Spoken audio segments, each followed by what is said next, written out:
The little girl's shoes echoed through the marble lobby as she sprinted past executives in suits, her face streaked with tears.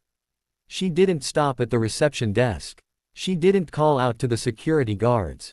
Instead, she ran straight to the man mopping the floor in the corner, threw her arms around his legs, and screamed words that made everyone freeze. Please help. They beat my mom. She's dying. The janitor dropped his mop. What happened next would change everything. Anyone in that building thought they knew about the quiet man who cleaned their floors every night. Before we continue with this incredible story, if you love tales of unexpected heroism and the power of human kindness, please hit that subscribe button and ring the bell for Kindness World. Drop a like if you believe that heroes don't always wear capes, and leave a comment telling us about a time someone surprised you with an act of kindness. Now, let's get back to Marcus and little Emma. Marcus Johnson had worked as a janitor at Pinnacle Corporation for 3 years. Every evening at 6, he'd arrive with his cart, his blue uniform freshly pressed, and begin his rounds through the gleaming office building. The executives barely noticed him. To them, he was just part of the furniture, invisible as the potted plants in the lobby. They had no idea that before he pushed a mop, Marcus had pushed through medical school. They didn't know that he'd been a trauma surgeon, one of the best, until a devastating mistake during a complicated surgery had cost him his career, his license, and nearly his will to live. Marcus had chosen janitorial work deliberately. It was simple, quiet, and required nothing of the skills that had once failed him when it mattered most. He wanted to fade into the background, to never again hold someone's life in his hands. The guilt he carried was a weight that made even breathing feel like a luxury he didn't deserve. But on this particular Tuesday evening, as 7-year-old Emma Bradford, daughter of the CEO Richard Bradford, came running through those doors, the past and present collided with the force of a freight train. Emma's mother, Catherine, had been attacked in the parking garage just moments before. A robbery had gone wrong. She was barely conscious, bleeding heavily from a stab wound to her abdomen. Marcus heard himself saying words he thought he'd never say again. Call 911. Now. His voice carried an authority that made grown men jump. He was already moving, his janitorial cart forgotten, his legs carrying him toward the garage entrance where Emma was pointing with a shaking finger. What Marcus saw when he reached Catherine Bradford would have paralyzed most people. She was slumped against a concrete pillar, her blouse soaked crimson, her breathing shallow and labored. The ambulance was 10 minutes away. Maybe 15 in evening traffic. She didn't have 15 minutes. Marcus knew that the way he knew his own heartbeat.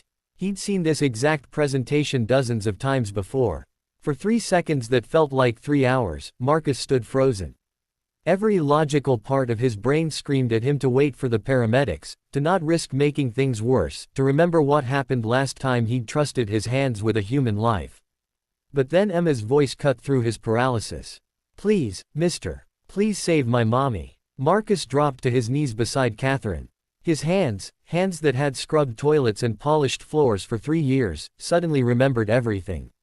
They moved with precision and purpose, checking her pulse, assessing the wound, applying pressure with his janitor's shirt that he'd ripped off without thinking. He barked orders at the gathering crowd. You, give me your belt. You, I need your jacket. Fold it, now. Someone get me the first aid kit from the security office, run. The corporate executives who'd never learned his name scrambled to obey. They watched in stunned silence as their janitor transformed before their eyes. His hands worked with a surgeon's certainty, stemming the bleeding, stabilizing Catherine's position, monitoring her vitals with nothing but his fingertips and his trained ear. He spoke to her constantly, keeping her conscious, keeping her fighting. Stay with me, Catherine. Stay with your daughter. Emma needs you to fight. You're doing great. Just a little longer. His voice was steady, calm, professional, everything he'd sworn he'd never be again.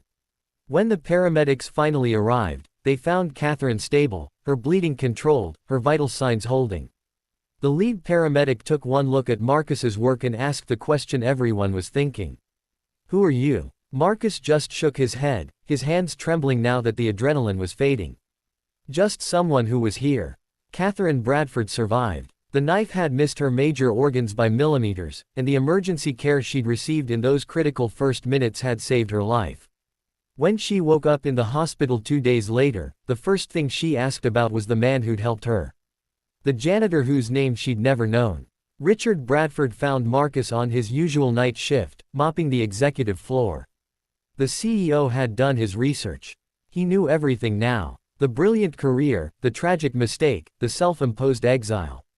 "My wife wants to thank you," Richard said quietly. "My daughter wants to thank you. And I need to ask you a question. Why are you cleaning my floors when you could be saving lives?" Marcus looked at this powerful man and gave him the truth. "Because I was afraid. Afraid I'd fail again. Afraid my hands would forget. Afraid I didn't deserve a second chance." Richard Bradford sat down on the floor Marcus had just mopped. "My wife is alive because you got a second chance. Emma still has her mother because you were brave enough to try again. Fear is just fear, Marcus. It's not truth." 6 months later, Drive. Marcus Johnson returned to medicine. With Richard Bradford's help, he completed the required retraining, faced the medical board, and earned back his license. He now works at a trauma center, where he trains other doctors not just in surgical techniques, but in the courage it takes to keep going after failure. Emma visits him sometimes, bringing drawings and stories about her mom. Each time, she reminds him of something important. Kindness isn't always grand gestures or perfect moments. Sometimes kindness is simply choosing to try when every part of you wants to give up. It's using whatever skills you have, whatever you are in that moment, to help someone who needs you. Marcus keeps his old janitor's uniform in his office. It reminds him that every person we meet is carrying a story we don't know, fighting battles we can't see, and harboring gifts that might save us if we only take the time to truly see them. The quiet man mopping the floor might be the hero you need.